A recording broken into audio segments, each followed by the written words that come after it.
I was a fuck up. I was a flop as a second lieutenant. I was a fish out of water. I could not have any friendship with the listed men, and the officers were a bunch of jerks. But I did have one friend, and that was Dave Burkett. He was in my platoon, and we would walk back from the motor pool together. And one day I saw him in the PX, and he asked me if he could leave a package he just received. I love this narration format. It felt very intimate, where not only do we get this narration of the individual, we also get to see their diary, what it feels like. And something about that, there's a danger in it. I'm thinking of what I've put in my diary. I don't want others to read it. So to publicly put it out there, I thought was really exciting. And I appreciated that bravery and the sense of danger. It's like finding a journal at a thrift store and getting to peek inside a saga in their life, a chapter in their life, and wondering what the history was. And we got that little taste in a really playful way. I thought this was a really sad film, actually.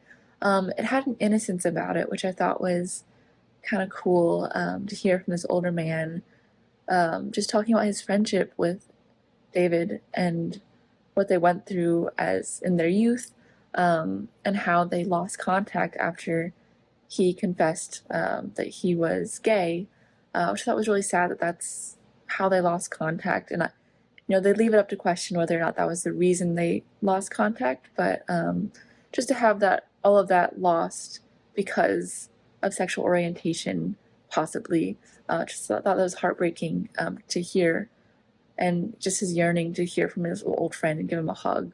That really, pulled at the heartstrings. I really loved this film. I loved how we never saw our narrator's face. We just saw his handwriting. I thought that was really cool. And I loved how we had the effect of the handwriting coming off the page as he's writing and he's talking to us. He had such just a calming, kind voice. It was very easy to listen to. And you could just hear his love he had for his friend. Thought that the combination of the narration and the notebook conceit worked very well, and I thought that the dynamics within the story were quite fascinating. Even if you thought there was a predictable sequence, I thought that it was very interesting that their relationship had gone that far without our main protagonist, our main narrator, explaining that he was gay, and that how radically it changed a relationship that had existed for such a long time, especially when Dave had gone through such lengths to bring him back into his life, and they had such a bond during their military days. So I thought it was quite fascinating insight in how a gay identity can often unravel relationships in a way that is unfair. But I thought that the response to that dynamic of wanting to still see Dave and show Dave a level of affection in the face of inevitable mortality was quite moving, and it was a very an emotional dynamic that I thought gave the piece a very strong core. In 3 minutes, just a little over 3 minutes, this story takes you on such a ride. I'm sure I was not the only one, as many who was expecting it at times to go left, and it instead at the end kind of goes right. And instead of falling into what we would hope would be a romance or a story of friendship, becomes a sad tale of how homophobia can just dissolve even the most beautiful relationships we make in life.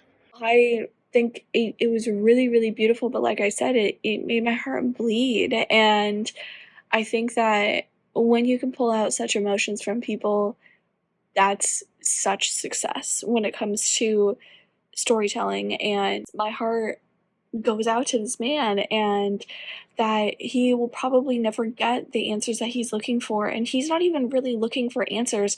He's just looking for a hug, maybe closure, maybe the ending of that friendship with some kind of healing to it, which, like I said, is so heartbreaking and so beautiful. With friendship comes trust. And with that trust, it seems David Burkett was confided with, a very sensitive revelation that his friend was gay, was part of the LGBTQ community. And then he cut all ties, which is an unfortunate truth. Some people aren't ready to accept those elements of others, but I think what hit me at the end was it really felt like this video was made as one final attempt to reach out before it was too late. And that part's the most tragic, because it sounds like it's been a very long time since they've seen each other, and time waits for no one.